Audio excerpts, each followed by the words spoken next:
Good afternoon class. अपन बात कर रहे हैं कंट्रोल ऑफ प्लांट वायरस के बारे में, यानी कि फील्ड के अंदर जितने भी प्लांट्स हैं उनमें वायरल इन्फेक्शन हो चुका है तो उसको हम कैसे कंट्रोल कर सकते हैं, जिसके कई सारे पॉइंट्स हैं जिनकी अपन आज स्टडी करेंगे। जिसमें पहला है कि हम डिजीज्ड प्लांट को उखाड़ के उन्हें जला सकते हैं, ठीक है।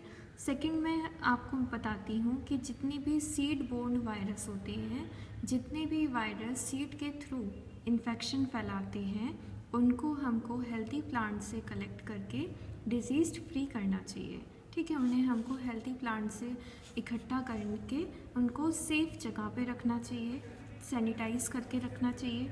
इसके बाद है क्रॉप रोटेशन। हमको क्रॉप रोटेशन मेथड का यूज़ करना चाहिए जिससे सॉइल के अंदर जितने भी वायरस हैं ये किल हो सके। क्रॉप रोटेशन का मतलब है कि हम लोग एक साल में 2 बार फसल उगाते हैं, ठीक है, 6 मंथ में। तो जैसे कि हमने अभी 6 महीने के लिए बाजरा उगाया है तो नेक्स्ट 6 मंथ हम कोई और क्रॉप उगाएंगे, जिससे क्या होगा, जिससे कि सॉइल की फर्टिलिटी भी बनी रहेगी, सॉइल के अंदर जो भी वायरसेस हैं ये सब किल हो जाएंगे, ठीक है। और हमको इसी मेथड को हम बोलते हैं क्रॉप रोटेशन। इसमें हमको हर 6 मंथ में क्रॉप को चेंज करना चाहिए, ठीक है। इसके बाद हमको अपनी फील्ड में डिजीज़ रेजिस्टेंट वैराइटीज़ ग्रो करवानी चाहिए। और फिर है the seedling should be raised in glass houses और प्रोटेक्टेड प्लेसेस, यानी कि जितनी भी सीडलिंग्स हैं इनको हमको प्रोटेक्टेड प्लेसेस में रखना चाहिए। इसके बाद ऑल्टरनेट होस्ट और वीड्स, इनको हमको इरेडिकेट करना चाहिए। अब पोटैटो क्रॉप की बात आ रही है, पोटैटो क्रॉप ट्यूबर, इनकी हमको टाइम पर हार्वेस्टिंग करनी चाहिए जिससे कि सीड ट्यूबर जो हैं डिजीज़ फ्री रहें, ठीक है। कई बार वायरस जो हैं ये पैरासाइट की तरह होते हैं इंसेक्ट वेक्टर के ऊपर। ये वायरस जो हैं ये इंसेक्ट वेक्टर को किल करके क्रॉप को प्रोटेक्ट करते हैं। इस मेथड को हम बोलते हैं बायोलॉजिकल कंट्रोल।